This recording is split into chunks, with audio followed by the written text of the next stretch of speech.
Guys আমরা বোল জায়গায় landing করার কারণে এখানে বিমাশক্তি গ্রামের চালের উপর ল্যান্ড করতে হইতেছে, কিন্তু আমরা ল্যান্ডিংটাও দেরি করার কারণে অনেকগুলো এনিমি আমাদের আগে নেমে গেছে এখানে।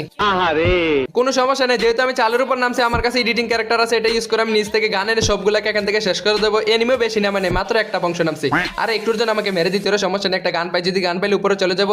এটা দিকে আমি জীবন জমেন নিয়ে কোনো মতে বাঁচতে পারছি। এই এনিমিটা তো আমাকে একটুর জন্য বাড়িতে পাঠিয়ে দিতে, যেহেতু একটু ম্যাচের ভিতরে আসছে আর আমার টিমমেট গুলোর উপর অত্যাচার করতেছে অনেক।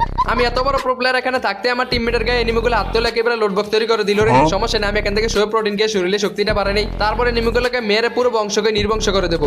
যেহেতু আমি বেঁচে আছি আমার পোলাবেন গুলোকে কোনো চিন্তা করার দরকার নেই, কারণ আমার পাশে একটা জন্মস্থান আছে, ওইখান থেকে সবগুলোকে জন্ম দিয়ে দেবো। এন্ডের দিকে আরেকটা কেজন ডাউন করে রাখছে, আগে কিটাকে চুরি করে নেই।